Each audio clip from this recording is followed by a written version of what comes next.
Buenos días para todos, mis queridos hermanos que se unen todos los domingos a este trabajo tan bello. Hoy tenemos a una querida hermana, Grisel Pujal Soto. Vamos a pedirle al hermano Emilio que nos dé la invocación con esa voz tan preciosa que nuestro querido hermano tiene. Para nosotros es un regalo que estés ahí, Emilio. Gracias por estar ahí. Adelante, Emilio. Gracias a ti, Magali, y gracias a todos. Bien, amigos y hermanos, nos disponemos entonces para la oración de la unidad de toda la vida. Nos centramos y cerrando suavemente los ojos, damos una respiración suave.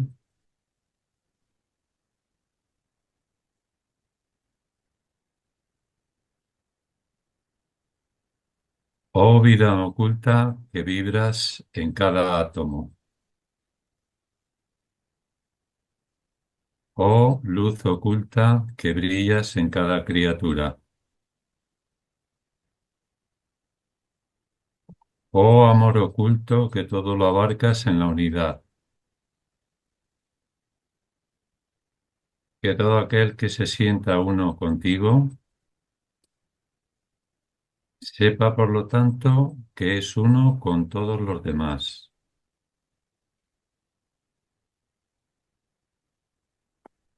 Paz, paz, paz a todos los seres. Gracias. Gracias, Emilio. Como le dije anteriormente, la hermana Grisel Pujala Soto nos dará esta charla en el día de hoy. La charla lleva por título Diferentes acercamientos de Brahma. La hermana Grisel es doctora, profesora jubilada de filosofía de las religiones y literatura. Es miembro de la Sociedad Teosófica desde el 1987 y fue iniciada en el Kriya Yoga en el 2006. Nuestra hermana Grisel es una excelente buscadora y investigadora de lo que es la verdad. Empezó las enseñanzas de Advaita y ha seguido sus estudios. Actualmente la hermana Grisel vive en California, en Los Ángeles. Y entonces ahora vamos a ceder los micrófonos a nuestra querida hermana Grisel. Adelante, Grisel. Bueno, buenos días, buenas tardes, buenas noches, saludos a todos desde California, desde Los Ángeles. Aquí estamos con un tan de frío, pero todo está bien. El título de esta presentación se llama Diferentes acercamientos a Brahma. De esto hemos hablado en otras ocasiones que yo he hecho presentación, pero este viaje le voy a dar en esta ocasión un enfoque diferente. Entonces, vamos a comenzar. A mí me encanta siempre comenzar con las definiciones de los términos que uso para que no haya confusión, porque cada persona a veces tiene sus propias versiones de un concepto, de una palabra. Entonces, la palabra Brahman significa lo vasto, lo que es inmenso, lo que es ilimitado, la totalidad de lo que se expande, lo que crece. Y esto lo define el Taittiriya Upanishad, que es uno de los Upanishads más antiguos, lo describe como Satyam Jnanam Anantam Brahman. Entonces, esta frase tan corta, Satyam Jnanam Anantam Brahman, parece muy sencilla, pero no le podemos dedicar una conferencia de 2 horas, que no lo vamos a hacer. De hecho, solamente voy a definir uno de estos términos. Bueno, Satyam, yo creo que saben, me imagino que saben todos lo que es. Satyam quiere decir, quiere decir verdad, con mayúscula, quiere decir existencia, ¿sí? Y quiere decir realidad. O sea, en sánscrito una palabra puede tener muchas definiciones, ¿no? Entonces, Satyam es, vamos a asumir que para el contexto de lo que estamos haciendo, es existencia. Jnanam es conocimiento. ¿Sí? En un plano más alto, sabiduría. Anantam, vamos a examinar esa palabra aparte, esa es la que me voy a enfocar más. Y Brahman es, pues, lo que acabo de explicar. Entonces, la definición de Brahman es Satyam Jnanam Anantam. Ahora, Anantam es aquello sin límite, aquello que es infinito. Para entender lo ilimitado, siempre hay que definir qué significa tener límites. Porque decimos lo ilimitado y parece algo muy, es decir, infinito, algo que se nos escapa de la mente, ¿no? Porque la mente está limitada, la mente tiene sus límites. Entonces, vamos a ver qué consisten estos límites. La Vedanta nos habla de 3 tipos de límites. El límite de espacio, el límite de tiempo y el límite de objeto. O sea, que esos límites operan en el mundo de la manifestación, ¿sí? Entonces, ¿qué significa limitado en espacio? Significa que algo que está aquí no puede estar allá. Si ustedes están en la cocina, por ejemplo, no pueden estar nadando en el mar. O sea, todos los objetos están limitados a un espacio determinado, ¿sí? Si estoy aquí en Los Ángeles, no estoy en Turquía, por ejemplo, ¿no? Estoy limitada a un espacio. Ahora imagínense algo que no tiene límites en espacio. ¿Qué puede significar esto? Que no existe un espacio o lugar donde no esté. O sea, es omnipresente. Esa es la primera definición del límite y de lo que es Brahman. Ahora, limitado en tiempo. Limitado en tiempo significa que tiene principio y tiene fin. Nacimiento, muerte, están limitados en el tiempo. Creación, destrucción, están limitados en el tiempo. Y todo lo que está sometido al tiempo, que tiene un comienzo y un final, que tiene comienzo, tiene final. O sea, sin lugar a dudas, ¿no? Puede que se demore 1 millón, 1 billón de años, pero si comenzó en algún momento, tiene final. Al referirnos a Brahman, se dice que no está limitado por el tiempo, o sea, es ilimitado. No existió, no existe o existirá el momento en que deje de ser presente. Digo ser en vez de estar porque estamos hablando eh, de Brahman, ¿no? O sea, algo que está más allá del tiempo, ¿qué cosa es? Es eterno. No tuvo principio, no tuvo fin. O sea, se queda fuera de los parámetros del comienzo y del fin. Ahora me voy a desviar un momento aquí para establecer un paralelo en lo que acabo de decir, en lo que acabo de explicar y lo que está sucediendo en el campo de las matemáticas, las ciencias cognitivas y la física cuántica. Estos dos investigadores, Donald Hoffman arriba, es matemático y científico en ciencias cognitivas, y Nima Arkani Ahmed es físico cuántico, abajo a la derecha. Investigan el hecho de que anterior al Big Bang, o sea, anterior a un punto de comienzo del universo, no hay forma de averiguar qué hubo antes, pues al llegar allí, la noción de tiempo y espacio colapsa. ¿Okay? Entonces, Según estos investigadores, este paradigma se asienta en algo. Este paradigma me refiero al espacio y al tiempo, a lo que le llaman espacio-tiempo continuo, ¿no? Se asienta en algo que ellos refieren o lo conceptualizan, ¿no? Como una estructura de bloques fundamentales del cual no se sabe absolutamente nada. Pues dicen ellos que el espacio surge de algo, de allí, de ese espacio, pero que a la vez eso, que ellos X no saben lo que es, no es espacio en sí mismo, ni es tiempo en sí mismo. Ahmed señala que muchas nociones en física cuántica tienen que ser revisadas. A partir de esto, pues la pregunta fundamental ahora es, ¿qué se puede saber de aquello que crea el espacio y el tiempo que hay detrás del espacio y el tiempo? O sea, por ahí andan los investigadores en estos dos campos, ¿no? Matemática y cuántica. Y esto tiene que hacerse mediante nuevos puntos de vista, según sugieren, ¿no? Y nuevas fórmulas matemáticas.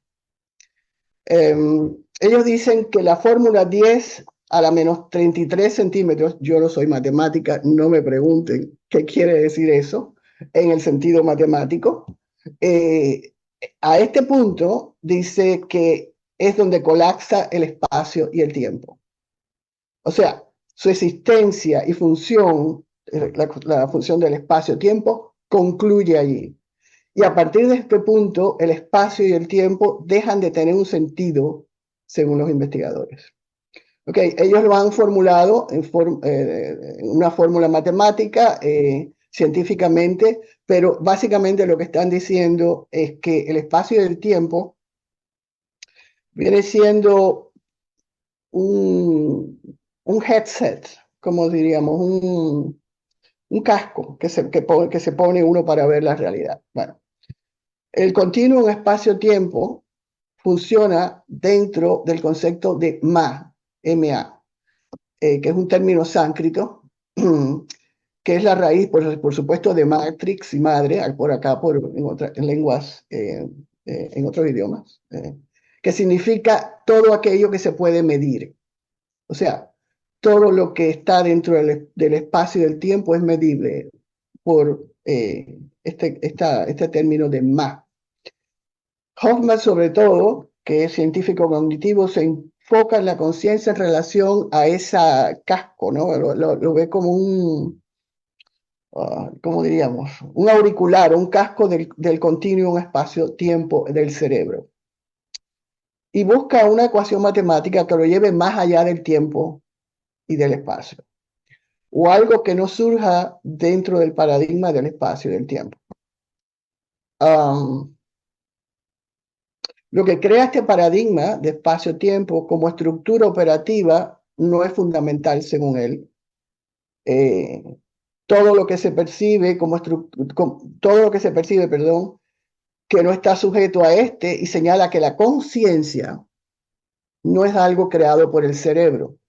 Normalmente hoy día los neurocientíficos se basan en el hecho de que el cerebro produce o genera la conciencia. Y lo que están diciendo estos dos investigadores es que es la conciencia la que ha creado el cerebro como un sistema operativo, ¿sí? Señala que los neurocientíficos tienen que hacer un esfuerzo por ponerse a la par de la cuántica. O sea, ¿qué quiere decir todo esto? Muy sencillo. Estamos sumergidos en espacio-tiempo, por supuesto. Tenemos principios y fines. Estamos en un lugar y no estamos en otro. Entonces, lo que están diciendo ellos que es una manera una manera de percibir la realidad que está en función de la evolución, pero que no es la realidad con mayúscula, que definimos antes como Satya. ¿Okay? Ahora, volviendo al último límite que hablamos, que era el límite de objeto, estar limitado en un objeto. ¿Qué significa esto? Significa que un objeto en sí mismo es y no es otra cosa. Por ejemplo, un vaso es un vaso y no es una piedra. Una piedra es una piedra y no es una caja. Una caja es una caja y no es una manzana. O sea, todo objeto está limitado a sí mismo. Y se suele llamar la ley de la identidad, o una cosa es igual a sí misma y diferente a todos los demás objetos. Eso es lo que se entiende como límite de objeto. O sea, cada objeto es en sí mismo, no puede ser otra cosa que lo que es. ¿Mm? Ok, entonces ese es el tercer límite de calado. Ahora imagínense algo que no tenga o esté sujeto a esta limitación de objeto. ¿Qué sería eso? Pues no hay nada en el universo que no sea Brahman. No hay un segundo o un tercer objeto diferente o aparte de Brahman. O sea, Brahman es Advaitam, no dual. Se dice en sánscrito Sarvabhyapi Nityam Advaitam. Sarvabhyapi quiere decir en todas partes, Nityam quiere decir es perpetuo y Advaitam quiere decir que es una sola realidad. Ahora, esto en realidad existe. Entonces, si existe, entonces está aquí, está ahora, o es aquí, es ahora y en todo. ¿Sí? Y esa es una sola palabra, esa es la definición de Anantam. No voy a entrar en Satyam y Gyanam a profundidad porque eso sería, ya les dije, es extenso. Pero yo creo que el Anantam, una palabra tan sencilla, Anantam, cuando uno se envuelve en ella y trata de entenderla, tiene un fondo muy profundo, ¿no? Como se acaban de dar cuenta. Ahora, dentro del Sanatana Dharma, el Sanatana Dharma son las tradiciones. A mí no me gusta referirme a hinduismo, porque hinduismo fue un término, una calificación occidental de las tradiciones de la India. O de lo que se determina la religión de la India, que no es tal. El Sanatana Dharma es un cúmulo de tradiciones filosóficas y prácticas, más que nada. Y una vez que hemos definido qué es Brahman, el próximo paso es ver qué métodos existen de acuerdo a esta tradición para acercarnos, por decirlo de alguna manera, ¿no? Aquí hay que usar muchas analogías para acercarnos a esta realidad que se llama Brahma, o determinamos que es lo vasto. Realmente Brahma no es el nombre de ningún dios, sencillamente es aquello, la inmensidad de todo lo que existe. Y no lo confundan con Brahma. Brahma es en la Trinidad hindú la fuerza que crea, la energía que crea y genera creación en el universo. Ahora, todas estas tradiciones filosóficas coinciden en un punto fundamental y es la deconstrucción del ego como eje de la identidad. ¿Sí? O sea, no importa por qué tradición filosófica o práctica, en este caso porque las filosofías de la India no son teóricas solamente, no son conceptuales solamente, tienen todas un nivel muy práctico. ¿Sí? Entonces, vayamos ahora las que voy a mencionar en esta presentación. Por supuesto, la Advaita Vedanta, que ustedes me han oído hablar de ella en otras ocasiones, en la tradición de Sri Shankaracharya, que se determina el sendero, el camino o la vía del conocimiento. La yoga, compilada en los sutras de Patanjali, o camino de la práctica conocida como Ashtanga, pero que tiene un origen mucho más antiguo, ya que se considera un sramana. Un sramana es una de las tantas prácticas ascéticas de la India antigua, junto con el budismo, el jainismo y otras más que ahora no recuerdo. Algunas son nashtikas y otras son ashtikas. Quiere decir que algunas se aceptan los Vedas como autoridad y otras no, como el budismo y el jainismo. O sea, el segundo acercamiento sería la yoga. Un tercer acercamiento del que voy a hablar sería el Bhakti Yoga, o el sendero devocional.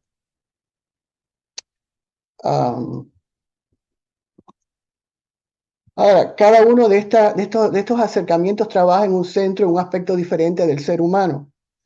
El cuerpo físico, el cuerpo sutil, el intelecto, discernimiento, la dimensión emocional. Y todo esto tiene como finalidad observar cómo los retos que se nos presentan son siempre nuevos. O sea, siempre nos estamos exponiendo a circunstancias que nos presenta la vida nueva, pero nuestras respuestas, nuestras reacciones a, a estos retos siempre son condicionados, son viejos y condicionados por la memoria. Y si han leído a Krishnamurti con detenimiento, se habrán dado cuenta de que hace mucho énfasis en este aspecto repetitivo de la mente. Y que para liberarse de este aspecto repetitivo hay que ir a un paso que está detrás del pensamiento, ¿no? Bueno. A fin de tener una comprensión profunda de Brahman, se necesita desarrollar cada uno de estos aspectos, ya que el conocimiento es la función del intelecto, por supuesto, pero la comprensión, y esto es muy importante porque la comprensión no es lo mismo que conocimiento, se puede conocer sin comprender. El conocimiento es la función del intelecto, pero la comprensión directa, no conceptual, es una vivencia interna, lo que le llaman Vigyan. Ya no es Gyan, ya es Vigyan. Y requiere un alineamiento del conocimiento con sentimientos, percepciones y sensaciones. O sea, una yoga, la palabra yoga en este aspecto original de unificar estos aspectos del ser humano que muchas veces andan por un lado, el pensamiento anda por uno, los sentimientos andan por otro, y el cuerpo físico tiene también sus agendas y anda por otro. Entonces, ¿cómo conocer a Brahman más allá de la mente y de los sentidos? Si no es alcanzable por la percepción o el intelecto. Y esto es una de las primeras cosas que uno aprende cuando uno entra en este camino, ¿no? Que no está alcanzable por la percepción de los 5 sentidos físicos, ni tan siquiera por el intelecto, o lo que llaman Gyan o Viveka. Es un deseo, el deseo de conocerle, dice en esta tradición, conocer a Brahman, es el deseo que destruye todos los demás deseos. Acuérdense que el Buda decía que el gran problema del ser humano era el deseo, ¿no? Que ahí estaba la raíz de todo el sufrimiento. Pero hay un deseo, según esta tradición, que destruye los demás deseos, y es el deseo último de conocer o de saber quién es Brahman. Y esto nos libera del samsara, nos libera de la rueda de nacimiento y renacimiento. Ahora bien, el jnana o la vía de conocimiento requiere estudio, reflexión, contemplación y conocimiento, ¿sí? Esta imagen que ven aquí a la izquierda es de una imagen muy poderosa que es de Shiva Dakshinamurti, que es el aspecto de la divinidad que asume ser maestro de la humanidad. Y ahí están los 4 Kumaras, entre ellos Sanat Kumara y los otros 3 Kumaras más que decidieron no interferir en la evolución del planeta. Solo Sanat Kumara quedó dando vueltas en esta esfera. Y ven a un enanito que lo está como pisando, ¿no? Con el pie derecho. Este enanito se llama Aspámbara. No recuerdo bien, Aspámbara. Bueno, significa el olvido, el olvido o la malla que tenemos todos de no saber quiénes somos. O sea, nos hemos olvidado o no reconocemos lo que en realidad somos. Creemos que somos cuerpo, mente y personalidad.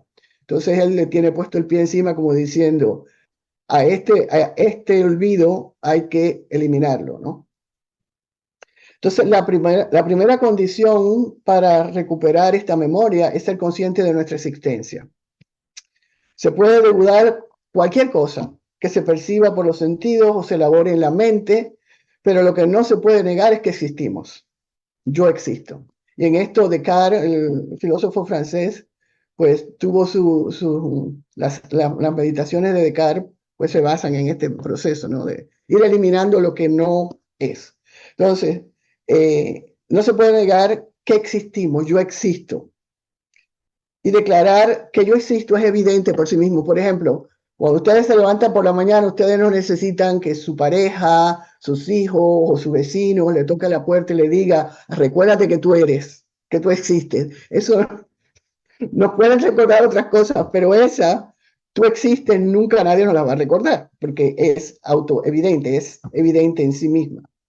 No requiere percepción, no requiere creencia, es sencillamente una evidencia.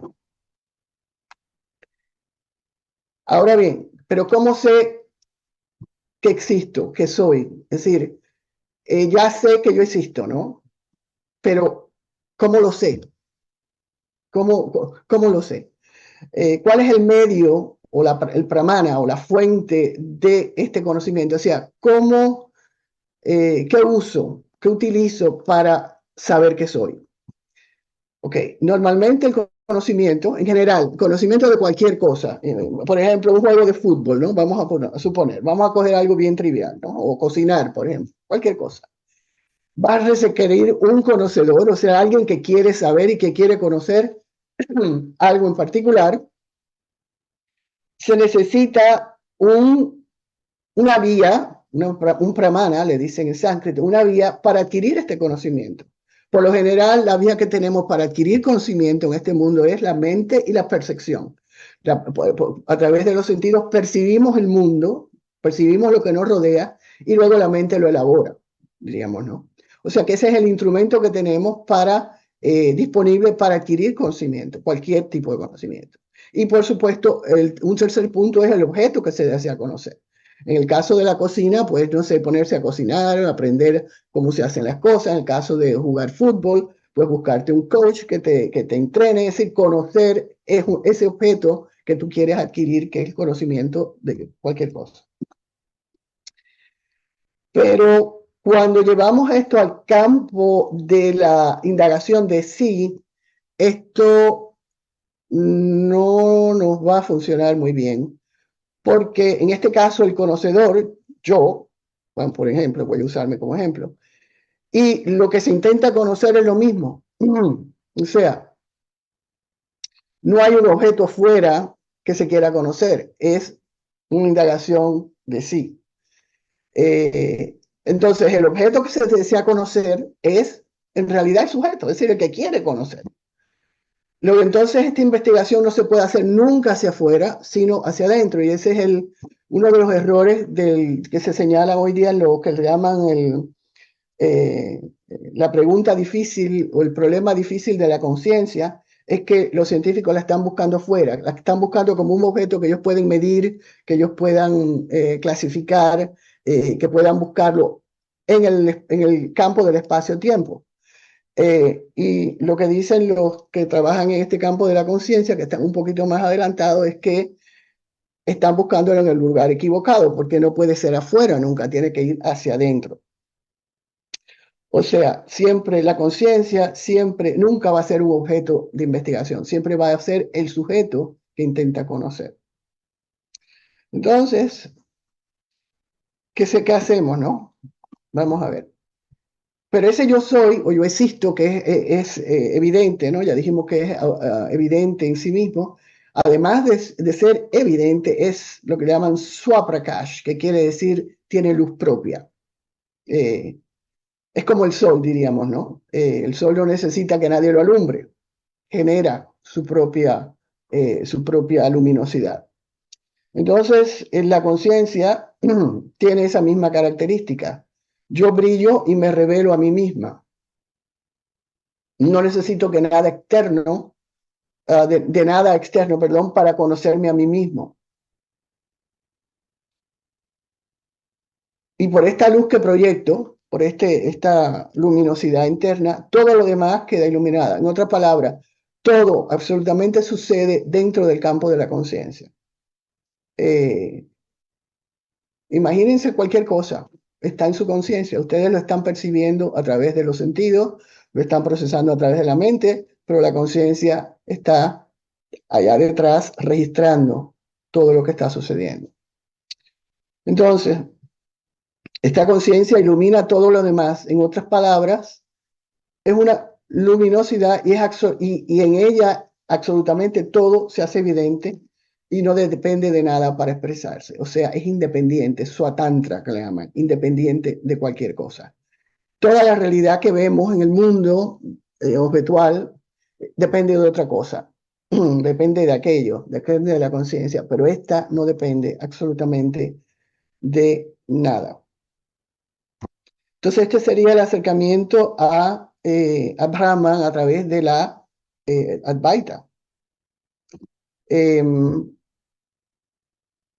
Y esto nos da una convicción profunda de que no somos mente y cuerpo y personalidad solamente, sino de que hay algo más profundo en donde radica nuestra verdadera identidad. O sea, esa es la contribución que hace el Gyan Yoga a este proceso de acercamiento a Brahma, ¿no? Como que nos esclarece el entendimiento para saber, empieza diciéndolo lo que no somos. Empieza por allí, siempre neti, negando lo que no somos. ¿Okay? Y yo creo que de esto hablé, creo que en la primera conferencia, hace un año atrás, entré en detalles sobre este proceso de cómo hacerlo. O sea, no hay necesidad de volverlo a hacer. Entonces, como dije antes, el conocimiento por sí mismo no significa comprender. La comprensión es Vigyan, necesita un elemento práctico. No es solamente entender con el intelecto, necesita la participación de la conciencia. Luego entonces el conocer y el ser no pueden estar muy lejos unos del otro. O sea, conocer es una cosa, comprender es otra. Y información es otra. Y muchas veces hoy día en la época, en la era de información informática que vivimos, muchas veces interpretamos información como conocimiento, como sabiduría, o sea, todas esas palabras se confunden y son todas muy diferentes. Información es algo que nos pasa, lo registramos y se sigue, no nos impacta, no nos ayuda a conocer algo fundamental. Y la comprensión va un paso más lejos, porque la tenemos que integrar, es integrativa, ¿no? Y para eso necesitamos el ser. Ahora, ¿cómo se puede pasar de jnana, del puro discernimiento intelectual, al vijnana, que es conocimiento práctico o aplicado? ¿Okay? Para ello, revisemos otras vías de acercamiento al Brahma, ¿no? El jnana es una cosa y el vijnana es otra. Jnana es conocimiento, vijnana es más comprensión, más práctico, más aplicado a la vida de uno, ¿no? Todos estos conocimientos tienen que bajar al mundo cotidiano de nuestra realidad. No lo podemos dejar en ese plano abstracto, ¿no? Hablemos entonces de Bhakti. ¿Okay? Hablemos de Kripa. La palabra Kripa significa gracia. Porque es uno de los acercamientos a Brahman menos entendidos o tergiversados. Quizás porque en las religiones abrahámicas, no sé el judaísmo, no conozco el judaísmo profundamente para poder juzgar desde este punto de vista, pero las otras dos religiones abrahámicas, o sea, el Islam y el cristianismo, la vía de acercamiento a Brahman siempre es, por lo general, devocional, bhakti, a través de la kripa. Y esta palabra kripa en sánscrito significa gracia. Y la gracia es algo que desciende de un plano superior, que se siente y se experimenta. Y hubo la palabra experimentar aquí no como algo externo, sino algo interno. Cuando lleguemos a la fase de la yoga voy a ser un poquito más específica, pero algo que dirige nuestras acciones y brinda una oportunidad de enfocarnos en la expansión de nuestra conciencia. ¿Sí? La gracia a veces mal interpretada, y lo interesante de la kripa es que no responde a nada que hagamos. Esto es muy interesante. O sea, no responde a nuestras peticiones, oraciones, o sea, no se cultiva. Y acuérdense que estoy operando dentro de los parámetros del Sanatana Dharma. ¿Okay? Según estas tradiciones, se fundamenta en el mérito acumulado de vidas anteriores. O sea que en esta vida tú puedes hacer un esfuerzo muy grande, oraciones o cultivarla, y quizás eso dé fruto en otro momento. ¿Okay? O quizás en esta vida, pero no es una respuesta a algo, es algo que desciende, ¿sí? Y somos receptores de este descenso de la energía, de la gracia, que por lo general, una vez que desciende, organiza la vida de la persona. Ahora, la gracia se manifiesta de varias formas, según la evolución de cada individuo, ¿ok? Puede manifestarse de manera muy intensa o de manera leve. Puede ser un cambio en la perspectiva de la vida, la afiliación repentina a un grupo de estudio, una persona que está dispuesta a ayudarnos a desarrollar la mejor versión de nosotros mismos. O sea, puede tomar según la experiencia y la necesidad espiritual del individuo, así la gracia va a descender sobre este individuo. Este concepto de gracia, si ustedes están familiarizados con la palabra kairos, en griego antiguo, en el griego moderno creo que significa tiempo, clima, pero bueno, creo, no sé mucho griego, no sé griego, pero antiguamente el griego, el término kairos significaba un cambio o transformación en la vida del individuo en un momento determinado, una puerta que se abre a una posibilidad, un tiempo no cronológico y cuantitativo, sino un tiempo cualitativo, oportuno, propicio, en que algo favorable entra en nuestras vidas. Algo favorable ocurre y está más relacionado, si ustedes han tenido esta experiencia, estoy seguro que muchos de ustedes han pasado por aquí ya, está más relacionado con la idea de sincronicidad y momentos de transformación, ¿sí? O sea, eso es otra explicación, para decirlo de otra forma, ¿no? En el contexto del Sanatana Dharma, se le considera fundamental la gracia, la kripa, para el esclarecimiento. Esclarecimiento podemos traducirlo como enlightenment, moksha, mukti, o liberación final o realización del ser. Que ahí es donde realmente es el gran swadharma, el gran propósito de todo ser que nace, de todo nacimiento, es alcanzar ese swadharma, ¿no? La realización del ser. Pero se nos olvida, la mayoría de nosotros hemos estado dormidos, estamos dormidos y tienen que venir a sacudirnos un poco, ¿no? Para despertar. Bueno, hay muchos cursos, hay muchas personas que son esotéricamente cultas, saben mucho de esoterismo, mucho de religiones, otros que han asistido a cursos de todo tipo, tomado infinitos clases de yoga, lo que se entiende como yoga aquí en el occidente, que es muy básico, y puede que nunca hayan experimentado la gracia, la kripa.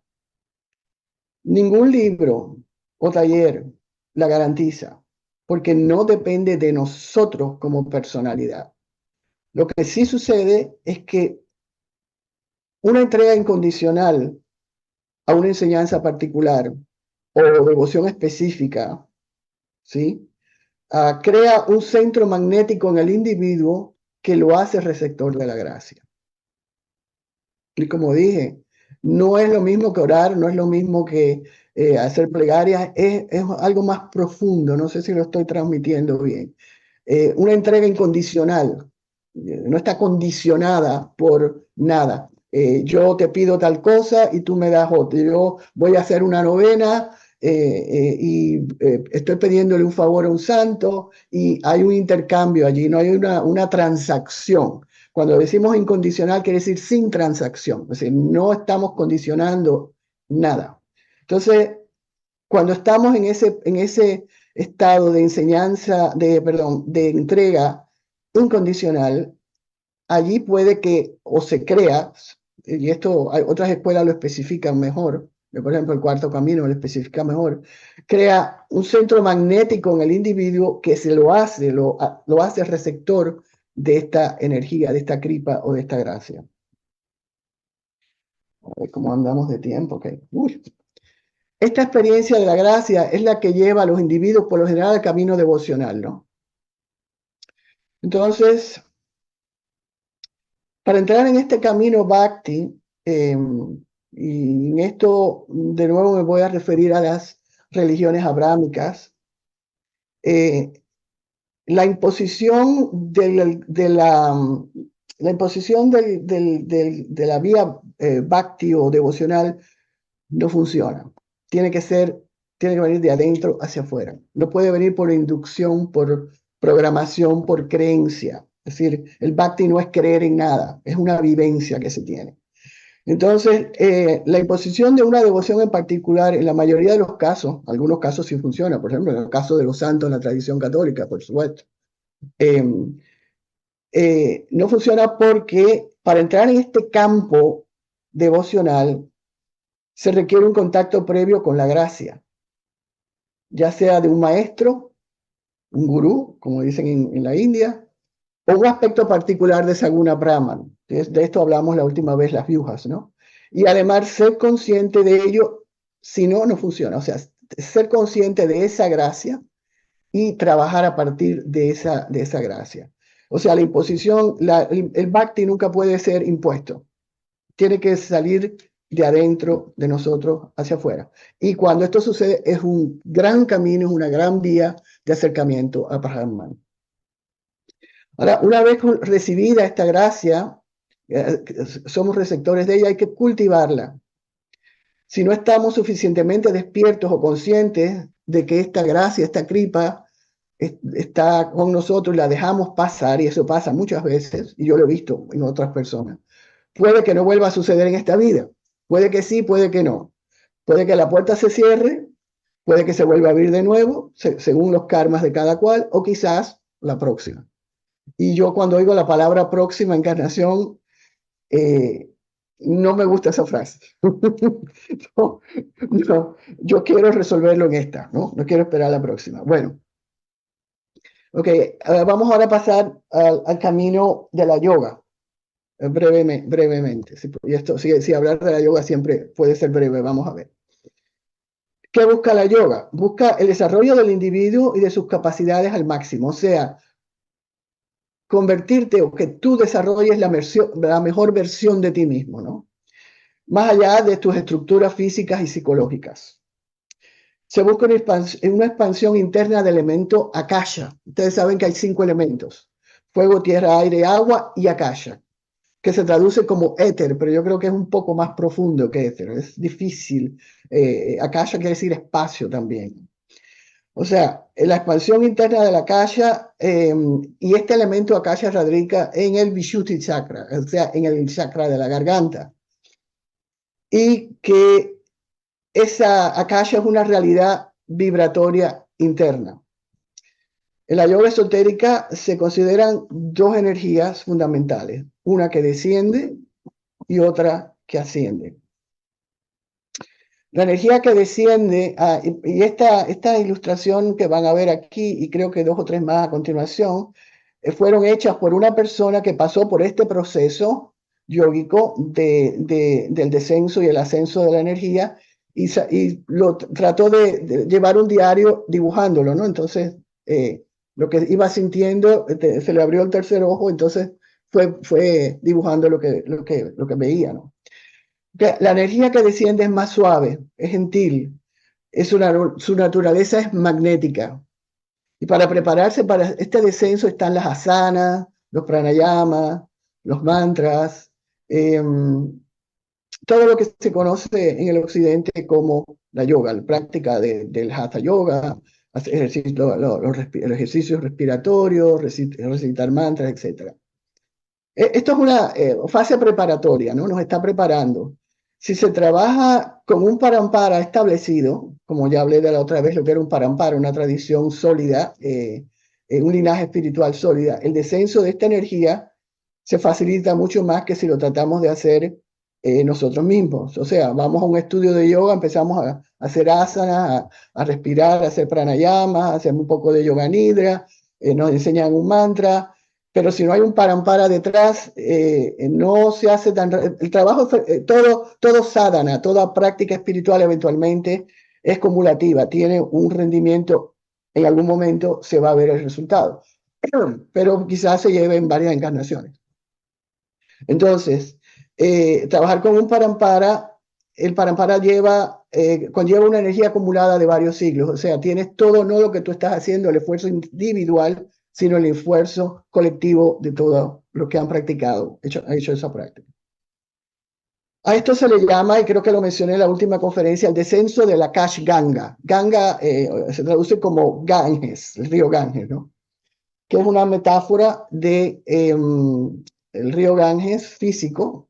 Es una, no una metáfora, pero vamos a decir que el equivalente de este Akash Ganga en la India, en la tierra, ¿no? ¿Y qué es el Akasha Ganga? Es un flujo de conciencia de disolución y transformación que conecta tres planos de nuestra existencia. Es un fluir consciente, ¿sí? Conecta la conciencia pura, por supuesto, el plano divino, la mente, intelecto del ser humano y el subconsciente, o sea, desciende a todos los niveles. Todos los sadhanas o prácticas de las yogas, de cualquiera de ellas, ya sea Advaita, Bhakti, ya sea yoga, están destinadas a entrenarnos de forma que podamos resistir el descenso de esa energía pránica. Y aquí vemos otro dibujo que hizo esta persona que tuvo esta experiencia, ¿no? El universo entero emerge del Akash. Y en él, y en la medida que se manifiesta, va descendiendo, y ustedes esto lo saben, por supuesto. Esta energía va bajando en planos, hasta que desciende y se convierte en los 5 elementos, o tattwas, los 5 tattwas que conocemos. Los 4 elementos, tierra, agua, fuego y aire. Ok. So, a la medida que esta energía desciende y se va como solidificando, ¿no? Va siendo más limitante. Nos va limitando, nos va constriñendo, incluyendo a nuestra mente, ¿no? Nuestra mente tiene sus parámetros también. So, mientras más funcionemos dentro del elemento Akash, dentro de Akash Tattva, que le llaman, más integrados somos. Y mientras más integrados somos, nos volvemos más, como diríamos, se abre esa energía, somos más receptivos a esa energía para llegar a esa zona Shiva, que le llaman Shiva en el Kashmir Shaivismo, o, dicho de otra manera, conciencia pura o Nirguna Brahman. Entonces, para entrar en este proceso yógico profundo, en cualquiera de estas yogas, hay desear el descenso de esta energía, capacidad para recibirla es muy importante, capacidad para retenerla, capacidad para digerirla. O sea, no es solamente desear, vamos a suponer que uno sea recipiente de esa energía y tenemos capacidad para recibirla. ¿Cómo la retenemos? Por lo general, dejamos la práctica, dejamos el sadhana, lo hacemos una vez al mes, no tenemos la constancia suficiente para retenerla dentro de nosotros. Y la capacidad para digerirla, pues integrarlas de forma práctica en nuestra existencia, tiene que ver reflejada en nuestras acciones en el mundo para con los demás. O sea, no es algo que se quede en abstracto. Nuestra capacidad para digerir esta energía está relacionada con nuestra evolución particular. Todo el mundo no es igual. Así que la experiencia que una persona tiene no necesariamente es la experiencia que tiene la otra persona. En este dibujito, esta persona dibujó el Akash Ganga arriba, lo ven como un fluir, ¿no? Como un fluir, un río blanco arriba, ¿no? Para lo anterior se necesita esclarecimiento de la intención, trabajar en el campo espiritual, es decir, tomarse esto en serio. Por cualquier vía que ustedes tiene que haber una intención clara, específica de lo que estamos haciendo. Tiene que haber un compromiso también. No es algo que hoy tengo deseos, mañana no tengo deseos. Tiene que haber una dedicación también.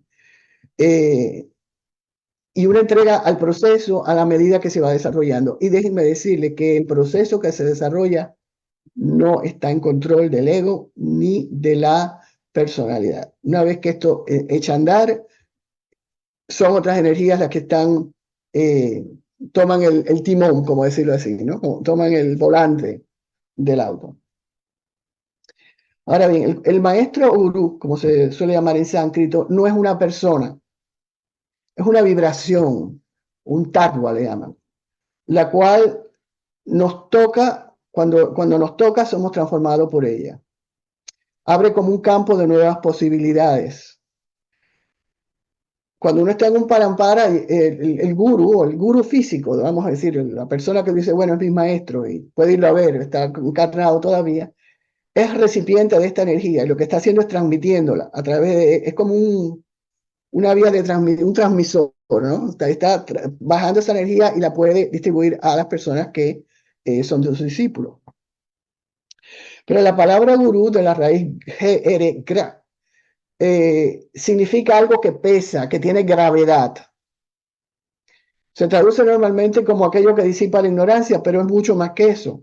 Es una fuerza de gravedad o centro magnético que nos tira, nos ala hacia arriba o hacia adentro, como ustedes quieran expresarlo, ¿no? Hacia arriba o hacia adentro. O sea, es un centro, una fuerza magnética de atracción. Eso es lo que es un guru, eso es lo que es la vibración que el guru debería de transmitir.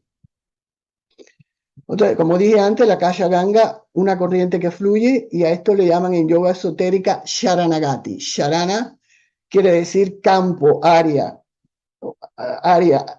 donde algo está vibrando. Un campo de posibilidades de transformación, y Gati significa aquello que fluye. O sea, Sharanagati se traduce como entrega, pero es mucho más que eso, es mucho más profundo que decir me entrego algo, ¿no? Es un campo vibratorio. Por supuesto, es la expresión del descenso del Sharanagati. El esfuerzo de nosotros por entrar allí es muy importante, ¿no? Como dije antes, hay que desearlo. Ok, y esto para el yogi significa entrega incondicional a un proceso de transformación, como lo acabo de decir, que no emana de su esfuerzo, sino de una conciencia superior que busca la deconstrucción del ego como eje de la identidad, transfiriendo esta identidad a la conciencia en sí. Nuestro esfuerzo en este proceso consiste en desear su descenso, entrar en esa energía, en ese Sharanagati, retenerlo, muy importante, y la retención viene a través de la práctica espiritual del sadhana, cualquiera de las prácticas que ustedes usen. Hay algunos que hacen yoga, otros hacen meditación, otros danzan, otros cantan, otros hacen mantra yoga, o sea, hay varias vías, ¿no? Varias herramientas de trabajo. Nuestro esfuerzo consiste en eso, pero una vez que la energía echa a andar, ya no está dentro de nuestra, ya estamos cediendo nuestra voluntad a algo más, algo superior. Si esta energía, si este Akash Ganga desciende sobre ustedes, no debe de tratarse de procesar con el intelecto. Esta corriente energética disuelve los acondicionamientos de esta vida y de vidas anteriores, por supuesto, y necesita descender a los chakras inferiores, o sea, el Muladhara, el Swadhisthana y el Manipura, los tres chakras inferiores, porque ahí es donde se acumula más el karma, todas las semillas kármicas. Y una vez logrado este descenso, cuando este descenso, esta limpieza, esta purificación se completa, el karma queda disuelto.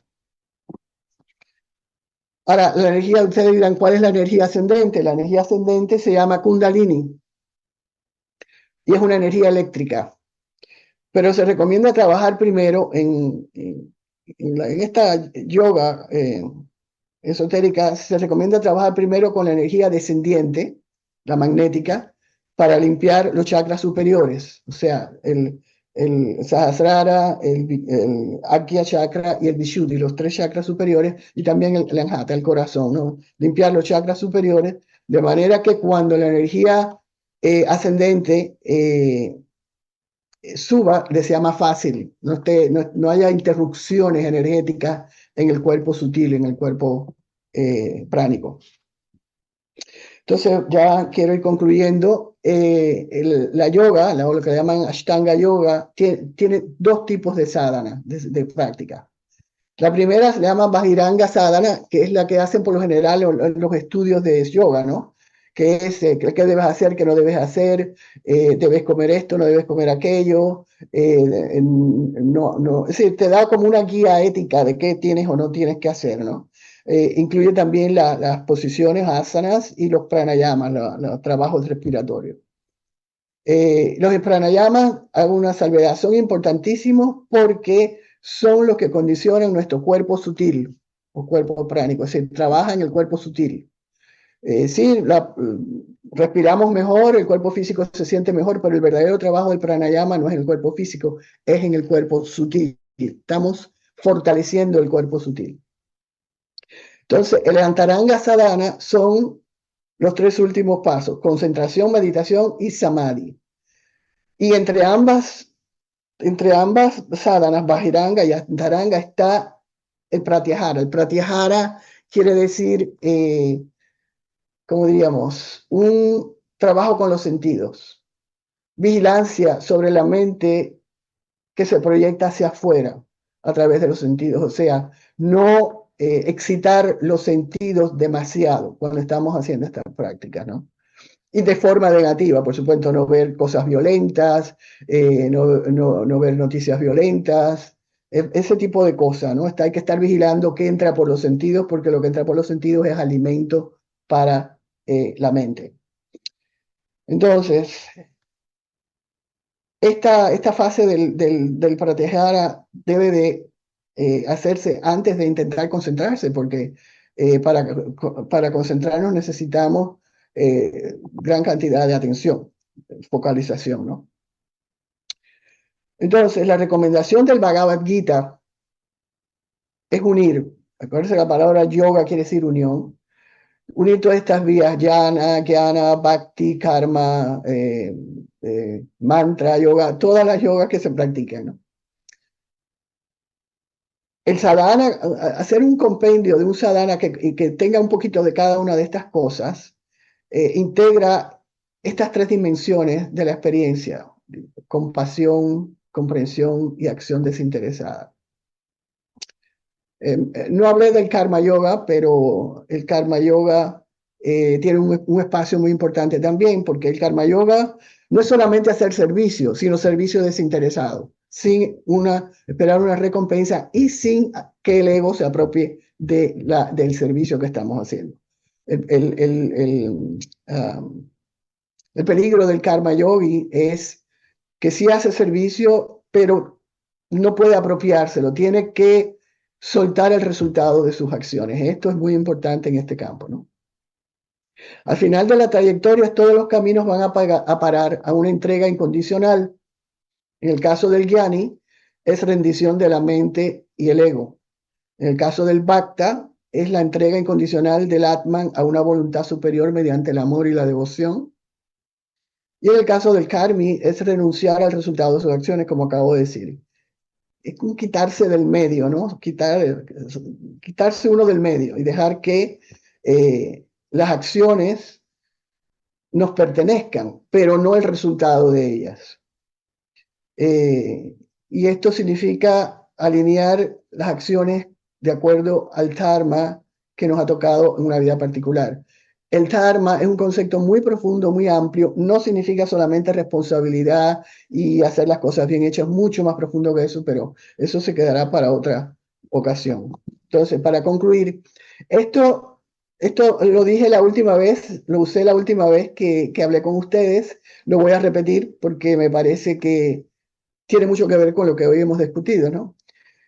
Somos lo atemporal experimentando el tiempo. Somos lo ilimitado experimentando el límite. Somos la conciencia pura experimentando objetos. Somos lo que no tiene forma experimentando forma. Lo imperecedero experimentando la mortalidad, o sea, la limitación en el tiempo. Y lo lígrimo experimentando imperfección. Y esta imagen que ven a la izquierda es el maestro Sri Goraksh Babaji, que fue el que nos inició a mi esposa y a mí en los Himalayas en mantra yoga. Y para finalizar, en referencia a lo que acabo de pronunciar, todo lo que somos, Tatuanasi quiere decir tú eres eso. Cada uno de ustedes es eso. No somos personas, no somos intelecto solamente, no somos personalidad, somos Tatuamasi, somos eso. Muchas gracias. Gracias a ti, Giselle. Gracias Me pa- por tanto conocimiento, querida hermana. Vamos a pedirle a Carolina, porque estoy desde el teléfono, para ver si hay manitas levantadas para alguna pregunta, si así tú lo deseas responder. Sí, Enrique Hernández. Ok. Dice, yo quería saber que siempre se habla y siempre tengo curiosidad y hago la misma pregunta cuando alguien toca el tema de, de despertar el Kundalini. Y la Mm, pregunta es como que eh, nunca habló usted de peligro, que debe de existir un miedo, que no se debe de hacer. ¿Cuál es su opinión al respecto? Que siempre uno tiene esa idea, ese temor con respecto al Kundalini. De no despertar. bueno, voy a responder. Ya, esa es tu pregunta, ¿no? ¿Esa es la pregunta o algo Esa es la, más? esa es la Esa- pregunta. ok.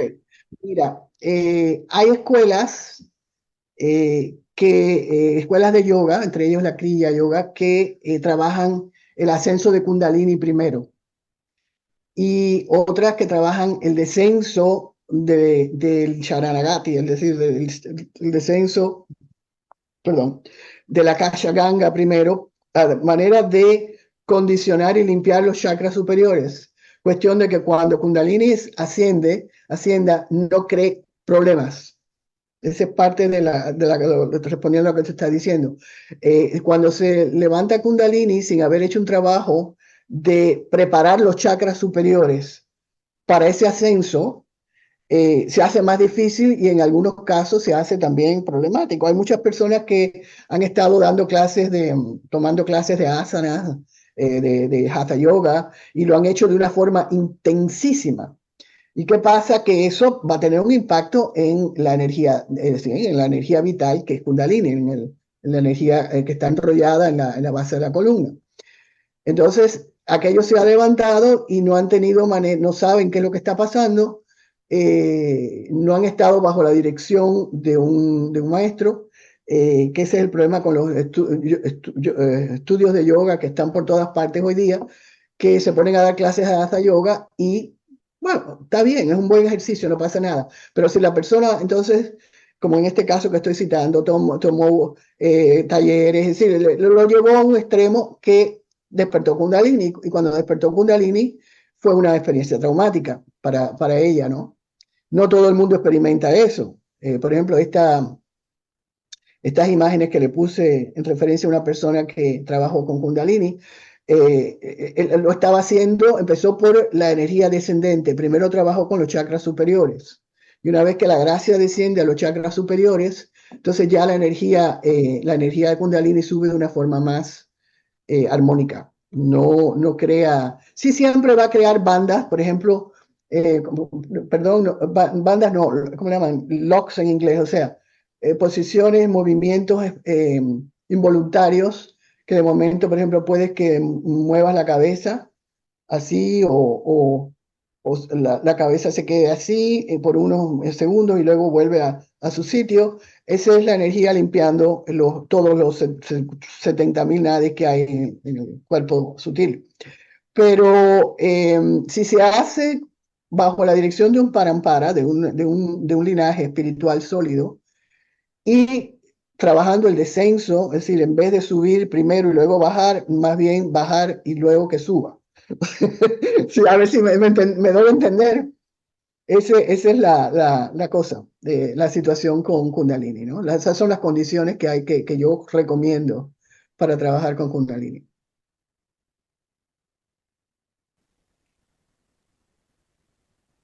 Gracias, Grisel. Adelante, Bermari.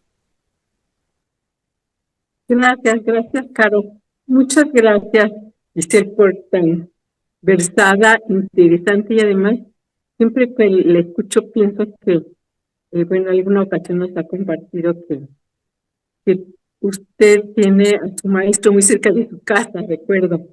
Y entonces, esto me habla de hacer justamente su trabajo con Vedanta, pues una parte de su vida, no solo de conocimiento. Yo quisiera hacerle, bueno, primero que nada, reportar este último comentario que usted hizo y también a propósito de la pregunta del maestro Enrique, porque mm, creo que tenemos así como algunos candados, al menos yo así lo percibo, en cuanto al conocimiento dentro de la sociedad teosófica, este asunto del yoga, hablándolo en su sentido amplio. Me parece que tal vez se dio a propósito de algunos artículos específicos que nuestros maestros hicieron y que entre ellos está, bueno, mi compañero que me precedió habló del Kundalini, pero bueno, en el mismo orden de ideas, por ejemplo, esto de hacer pranayama, ¿no? Yo hago yoga desde hace muchísimos años y el pranayama pues es una parte del ejercicio de hacer hatha yoga, ¿no? Y en la verdad es que yo lo que percibo es que los grupos, al menos al que yo asisto, que es la Gran Fraternidad Universal, que es pues, de corte cuando menos iberoamericano, es un organismo pues sin fines de lucro para empezar, y donde la energía en el conjunto es muy hermosa, y hacemos algún ejercicio de pranayama, pero por ejemplo el pranayama se supone que es uno de esos ejercicios que uno tiene que estar como en una condición pues mucho más purificada como para poder abordarlo.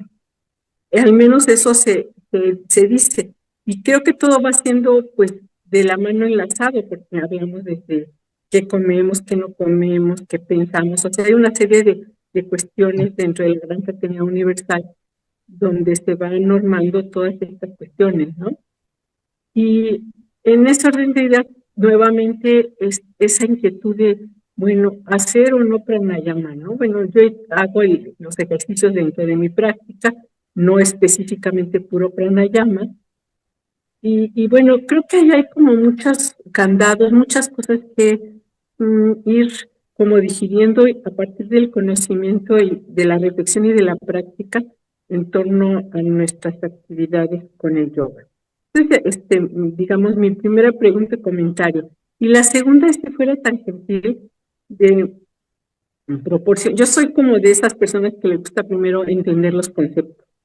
Sí, es una visión muy limitada, yo lo sé, pero en ese orden de ideas me gustaría que nos hiciera alguna recomendación de algunos textos básicos sobre Vedanta. Yo he empezado a leer un poco Vedanta, pero bueno, me gustaría algunos textos como básicos para entender grandes cosas genéricas, ¿no? Antes de adentrarme en una práctica, ¿no? Gracias. Sí, mira, voy a comentar sobre lo que dijiste primero. Los pranayamas forman parte de la rutina, por lo general, de la rutina que se hace cuando uno practica Hatha Yoga. Por ejemplo, el Kapalabhati, el Bhastrika, el Nadisodhana, sí, esos son los básicos, ¿no? Pero cuando uno asume un trabajo más profundo a través de la yoga, hay muchos más ejercicios respiratorios que se hacen, que están dirigidos directamente a tocar esa zona de la conciencia profunda. ¿Sí? Pero eso tiene que hacerse bajo la dirección de un maestro. Eso no se puede hacer uno, o sea, ponerse a practicar algo, cosas que uno no tiene a quién consultárselas, ¿no? Que el maestro no está 24 horas al lado de uno tampoco, pero que uno pueda contactar a esa persona, ¿no? Cuando uno está haciendo ese trabajo. Pero los respiratorios, tanto en la yoga como en la tradición del shaivismo de Cachemira, son importantísimos, porque están, como diríamos, no sé cómo explicarte, van moviendo la energía dentro del cuerpo, van moviendo el prana, porque la energía que desciende es pránica, fundamentalmente, y van moviendo esa energía a través del cuerpo de una forma suave y de una forma no problemática, ¿no? O sea que el trabajo respiratorio va más allá de los básicos que yo he visto que enseñan o que se practican en conjunción con las asanas. Ahora, en la segunda, correspondiendo a tu segunda pregunta, bueno, hay mucha, la literatura es vastísima, ¿no? Hablando de vasto, de Brahman. Pero la escuela de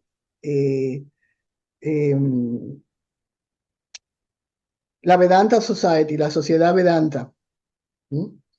De Ramakrishna Paramahamsa, fue un maestro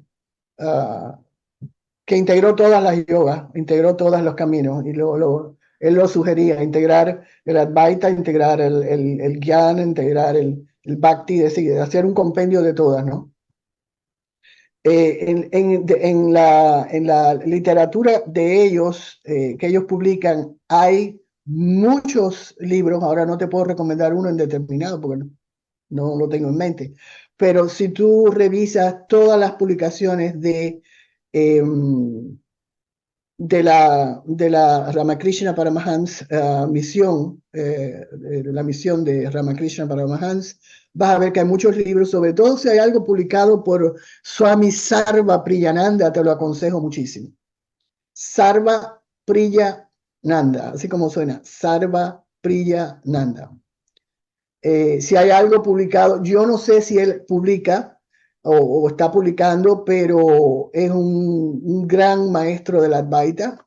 Si hay algo publicado por él, algún artículo, algo, te aconsejo, porque él también está muy al día en todos los estudios, no solamente de los antiguos textos de los Upanishads, sino también la conexión entre los Upanishads y lo que yo mencioné de la física cuántica y las matemáticas contemporáneas. So, es un buen punto de referencia. Muchas gracias. Adelante, José.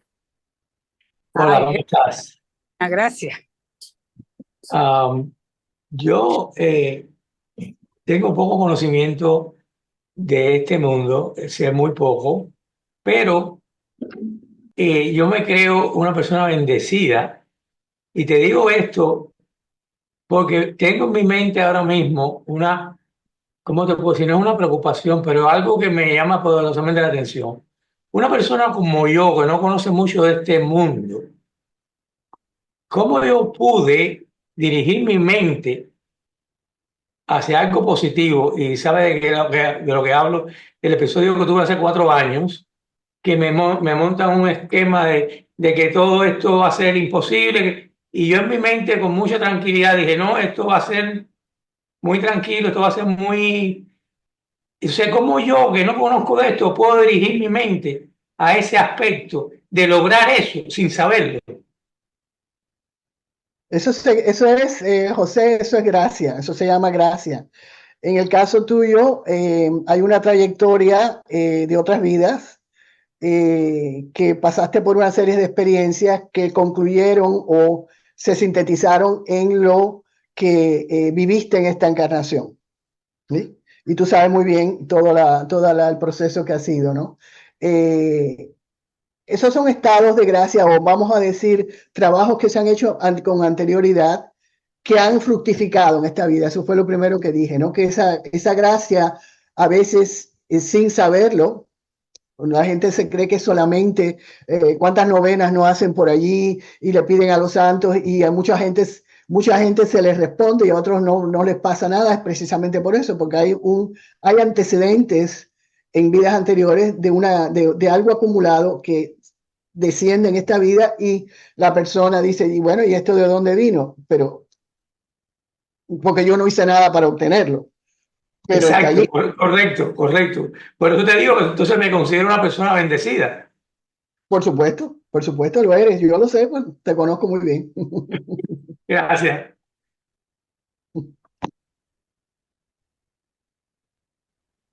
Gracias, Grisel. Magali, Carolina, vamos a ver cuántas preguntas quedan.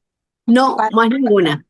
Ok, pues vamos a finalizar los trabajos en este momento, dándole las gracias a nuestra querida hermana por estar ahí cada vez que la llamamos. Ella dice presente con ese amor y ese cariño. Así es que agradecemos, Giselle, tu trabajo. Y hoy ha sido espléndido. Bendiciones, hermanita.